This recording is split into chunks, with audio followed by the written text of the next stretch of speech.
Selamat petang, Ibu, Bapak, Saudari, dan Saudara yang dikasihi Allah. Shalom. Selamat berjumpa di dalam edisi perdana Pembinaan Jemaat Online GKJ Suryo Diningratan. Hari ini Rabu 5 Agustus 2020. Menemani waktu santai Ibu, Bapak, Saudara sekalian di tengah keluarga. Mulai hari ini setiap hari Rabu, minggu pertama dan minggu ketiga, kita akan bersama-sama melalui tayangan ini menggali, belajar, dan bermenung tentang hal-hal yang dirasa penting bagi pertumbuhan dan penghayatan iman kita. Nah, untuk edisi perdana ini, Ibu, Bapak, dan Saudara yang dikasihi Tuhan, kita akan belajar bersama-sama tentang satu topik yang rasanya di masa-masa ini lumayan sering ditanyakan, khususnya oleh umat Kristen, yaitu tentang kesembuhan ilahi. Ibu, Bapak, Saudari, dan Saudara yang dikasihi Allah, kita sebagai orang Kristen, kita mungkin sering bertanya begini, di tengah pandemi seperti ini, di tengah banyaknya korban yang berjatuhan karena sakit COVID-19, di manakah kuasa Kristus? Di manakah mukjizat yang dulu kita sering lihat, kita sering baca di dalam kisah Injil? Kenapa di tengah pandemi yang justru mukjizat itu begitu dibutuhkan, kesembuhan ilahi itu begitu dinantikan, tapi kita malah tidak pernah menyaksikan itu terjadi? Ibu, Bapak, dan Saudara yang dikasihi Allah, itu mungkin adalah bukan hanya pergumulan dan pertanyaan iman yang kita miliki, tetapi mungkin saudara-saudara kita di luar sana juga memiliki pergumulan atau pertanyaan iman yang sama. Ada banyak kisah penyembuhan yang dilakukan oleh Tuhan Yesus di dalam kitab Injil. Ada banyak sekali mukjizat kesembuhan ilahi yang terjadi di sana. Tetapi mungkinkah kesembuhan ilahi yang serupa terjadi di masa pandemi seperti ini? Nah, pada kesempatan pembinaan jemaat kali ini kita akan mencoba mengulas itu. Kita akan melihat berbagai sejarah penafsiran mengenai peristiwa kesembuhan ilahi yang disaksikan atau dicatat di dalam Injil. Ibu, Bapak, Saudari, dan Saudara yang dikasihi Allah, dalam sejarah penafsiran dan sejarah praktek-praktek pelayanan gerejawi hingga saat ini, ada beragam cara, sudut pandang, dan sikap di dalam memaknai kisah-kisah penyembuhan ilahi yang dilakukan oleh Yesus sebagaimana dicatat dalam Injil. Nah, pada kesempatan ini saya akan menyampaikan paling tidak ada 4 tipe atau tipologi berkaitan dengan cara memaknai atau sudut pandang dalam memaknai kisah-kisah penyembuhan ilahi yang dicatatkan dalam Injil. Kita masuk saja langsung yang pertama. Yang pertama adalah pendekatan, istilahnya pendekatan terapeutik, berasal dari kata terapi yang artinya adalah pengobatan atau penyembuhan dari sakit penyakit. Dalam pendekatan terapeutik ini, Ibu, Bapak, dan Saudari yang dikasihi Allah, pelayanan kesembuhan ilahi yang dilakukan oleh Tuhan Yesus dipandang sebagai terapi yang paling baik dan benar untuk segala penyakit di sepanjang zaman. Zaman dulu melalui penyembuhan ilahi yang dilakukan oleh Tuhan Yesus, zaman sekarang pun itu adalah cara yang terbaik. Apa lalu konsekuensinya? Konsekuensinya kita sering melihat adanya ibadah-ibadah KKR diselenggarakan yang di dalamnya ada pelayanan kesembuhan ilahi. Jadi dalam hal ini pelayanan penyembuhan ilahi itu dipandang sebagai suatu kuasa supranatural begitu ya, kuasa yang berasal dari Tuhan sendiri yang dipercayakan atau dikaruniakan kepada hamba-hamba Tuhan tertentu, dan hamba-hamba Tuhan itu diutus untuk melakukan karya-karya penyembuhan ilahi, melanjutkan apa yang dilakukan oleh Tuhan Yesus pada saat itu. Yang kedua yaitu pendekatan kerigmatis, berasal dari kata dasar kerigma yang artinya pemberitaan. Dalam pendekatan ini, pelayanan kesembuhan ilahi yang dilakukan oleh Tuhan Yesus itu dipahami sebagai sarana atau sebagai cara untuk memberitakan Injil Kerajaan Allah yang sesuai untuk konteks zaman itu. Kita tahu bahwa untuk konteks zaman itu Tuhan Yesus berhadapan dengan umat Yahudi dan Injil juga kemudian ditulis, disaksikan kepada jemaat-jemaat dalam konteks Yunani. Jadi kisah-kisah mengenai penyembuhan ilahi, kisah-kisah mengenai mukjizat, pelayanan-pelayanan yang bersifat adikodrati supranatural seperti itu sangat diminati, sangat bisa diterima oleh orang-orang pada zaman itu. Sehingga Tuhan Yesus memilih pendekatan dalam rangka memberitakan Injil Kerajaan Allah melalui berbagai karya penyembuhan ilahi. Nah, bagaimana untuk konteks saat ini? Bagi yang memiliki atau berpegang pada pendekatan kerikmatis ini, yang inti itu adalah pemberitaan Injil Kerajaan Allah. Itu tetap. Tetapi cara atau sarananya bisa berubah sesuai konteks zaman. Jadi Bapak Ibu yang dikasihi Tuhan, tugas gereja untuk memberitakan Injil tidak berubah sampai nanti akhir zaman. Tetapi tugas gereja untuk melayani kesembuhan, mengobati berbagai macam penyakit, kemudian bisa diserahkan kepada lembaga-lembaga yang memang khusus melayani hal-hal itu. Oleh karena itu, Ibu Bapak dan Saudara yang dikasihi Tuhan, kita melihat gereja-gereja yang memiliki pendekatan kerikmatis ini biasanya tidak pernah menyelenggarakan ibadah KKR-KKR yang sifatnya ada di dalamnya acara-acara atau pelayanan-pelayanan kesembuhan ilahi. Tetapi gereja ini begitu getol, begitu serius begitu ya. Selain menyelenggarakan peribadatan di gereja, mereka juga mendirikan lembaga-lembaga medis, klinik, rumah sakit, dan sebagainya. Jadi itu yang kita lihat. Gereja kita misalnya, sinode kita GKJ, memang tidak pernah menyelenggarakan KKR atau ibadah-ibadah sejenis itu yang di dalamnya ada penyelenggaraan kesembuhan ilahi. Tetapi aliran-aliran gereja seperti GKJ ini justru banyak memiliki lembaga-lembaga kesehatan di tengah masyarakat. Kalau GKJ kita punya Yakum, Yayasan Kesehatan Kristen untuk Umum. Ini yang kedua, pendekatan kerikmatis. Apa yang dilakukan oleh Tuhan Yesus saat itu, pelayanan kesembuhan ilahi, dipandang hanya sebagai sarana atau cara dalam memberitakan Injil yang sesuai dengan konteks zaman. Kita masuk pendekatan yang ketiga. Pendekatan yang ketiga disebut sebagai pendekatan etis.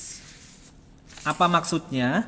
Dalam pendekatan etis ini, pelayanan kesembuhan ilahi yang dilakukan oleh Tuhan Yesus tidak berdiri sendiri, tetapi dikaitkan dengan kepedulian dan keperpihakan Allah terhadap mereka kaum miskin dan kaum tertindas.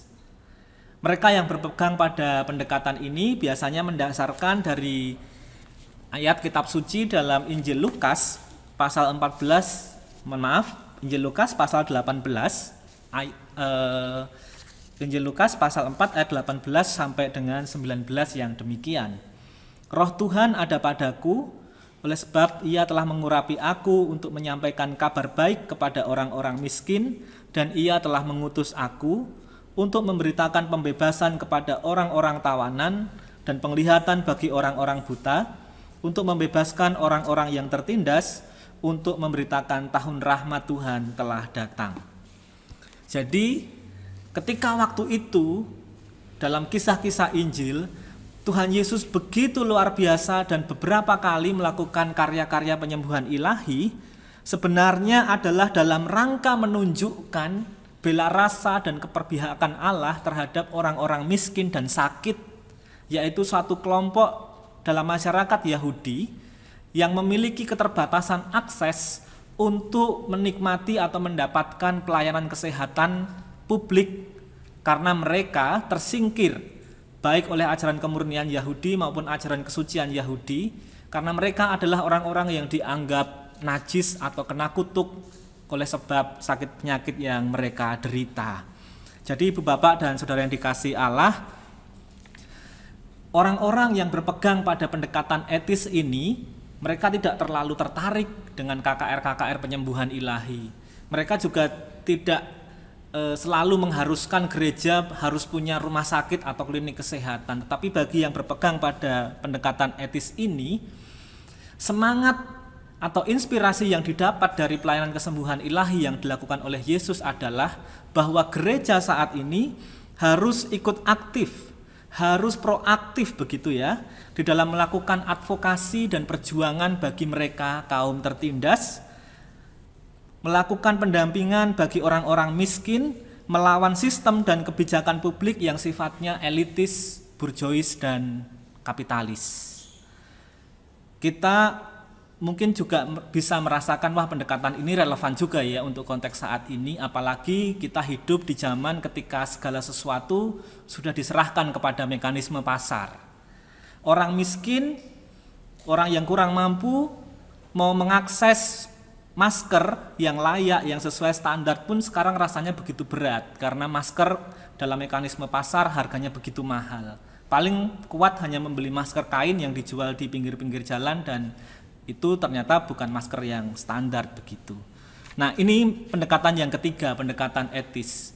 Pelayanan kesembuhan diterima atau dipahami sebagai inspirasi akan adanya bela rasa Allah kepada mereka yang miskin dan tertindas. Kita masuk pendekatan yang keempat, yang terakhir, yaitu pendekatan realis eskatologis, begitu istilahnya.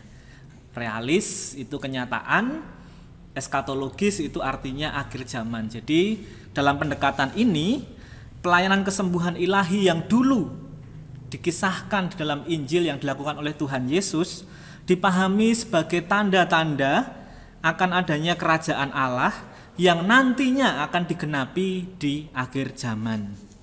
Tanda-tanda kerajaan Allah ini yaitu kesembuhan berdampingan dengan tanda-tanda kerajaan Allah yang lain, yaitu kedamaian dan keadilan maupun keutuhan segenap ciptaan.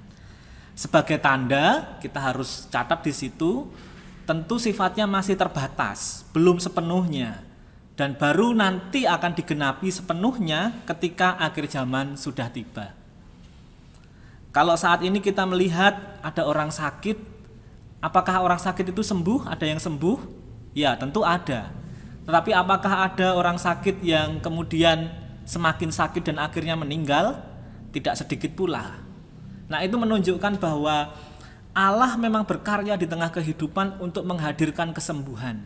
Tetapi tidak berarti semua sakit penyakit serta-merta harus sembuh. Tidak berarti semua sakit penyakit penderitaan yang dialami oleh manusia karena sakit penyakit itu harus langsung dibereskan oleh Allah pada saat ini juga. Baru sebagai tanda nanti penggenapannya, realitas penggenapannya nanti ketika sudah tibanya akhir zaman atau eskatologi. Nah, Ibu Bapak dan Saudari yang dikasihi Allah, kita tadi sudah berpetualang pikiran kita dari pendekatan yang pertama, yaitu pendekatan terapeutik, lalu ada lagi pendekatan karismatis, lalu ada pendekatan etis, dan terakhir ini kita baru saja melihat adanya pendekatan realis eskatologis. Lalu di mana atau mana yang paling benar di antara empat pendekatan itu?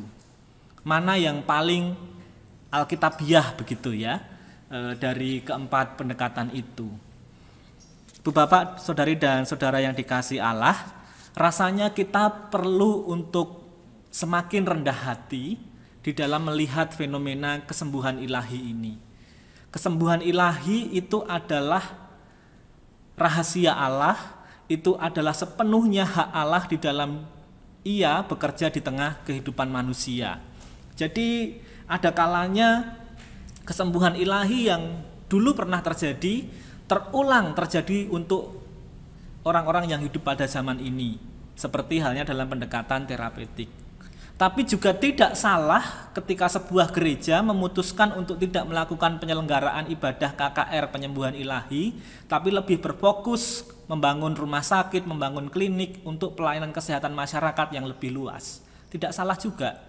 Atau ketika ada sekelompok gereja atau kalangan yang mungkin tidak terlalu punya interest mendirikan rumah sakit atau klinik-klinik kesehatan, tetapi mereka mengambil inspirasi dari kisah penyembuhan ilahi yang dilakukan oleh Tuhan Yesus untuk melakukan gerakan-gerakan aktivisme di tengah masyarakat menentang berbagai penindasan yang terjadi, ya itu juga tidak masalah, itu juga alkitabiah. Atau ketika kita mulai menyadari bahwa oke, ini adalah realitas kehidupan, ada yang sakit, yang kemudian sembuh, ada yang sakit tapi kemudian meninggal. Bukan berarti Allah tidak bekerja di situ, tapi karena memang penggenapan akan kerajaan Allah itu masih nanti. Jadi tugas kita, Ibu Bapak, Saudari dan Saudara yang dikasihi Allah, bukan lalu memilih salah satu dari pendekatan-pendekatan yang ada itu dan memutlakkannya. Tugas kita juga bukan lalu berbalik menggugat Allah. Katanya Allah penuh kuasa, katanya Allah bisa melakukan mukjizat, tapi kenapa kok mukjizat sudah tidak terjadi lagi di masa-masa seperti ini? Atau paling tidak, kenapa kok aku tidak pernah melihat mukjizat kesembuhan ilahi seperti yang dulu pernah aku baca di dalam kitab Injil? Tugas kita bukan di sana, tapi tugas kita adalah bagaimana saat ini, di tengah situasi pandemi ini, kita menghayati bahwa Allah tidak lepas tangan, bahwa ada karya Allah yang ingin mengerjakan kesembuhan di tengah kehidupan. Oleh karena itu, kita dipanggil ikut ambil bagian dalam karya kesembuhan yang Allah kerjakan itu. Mari kita menghayati bersama bahwa apa yang menjadi sakitnya seorang individu itu juga sebagai sakitnya komunal. Artinya apa? Jika ada orang lain sakit, maka aku pun bertanggung jawab ikut ambil bagian dalam merawat mereka yang sakit itu. Demikian juga sebaliknya, ketika aku nanti sampai sakit, bukan hanya aku yang repot, tapi orang-orang di sekitarku, keluargaku, komunitasku, jemaatku juga ikut repot. Maka aku harus bertanggung jawab memelihara kesehatanku. Nah, itu Bapak, Ibu Bapak dan Saudara yang dikasihi Tuhan, itu panggilan kita. Soal kesembuhan ilahi itu adalah bagian Allah, tapi bagian kita adalah bagaimana kita mengusahakan kesembuhan dan kesehatan bersama dengan penuh rasa tanggung jawab. Kesembuhan ilahi yang sesungguhnya adalah ketika kita sebagai umat Allah bersama-sama dengan Allah mengerjakan dunia ini supaya jangan sampai ada banyak orang menderita karena sakit penyakit di dalam kehidupan. Kiranya Tuhan menolong kita semakin diperluas, semakin diperdalam penghayatan kita tentang makna kesembuhan ilahi, dan semakin bijak pula kita melihat fenomena sakit penyakit dan kesembuhan yang terjadi di sekitar kita. Tuhan menolong kita. Amin.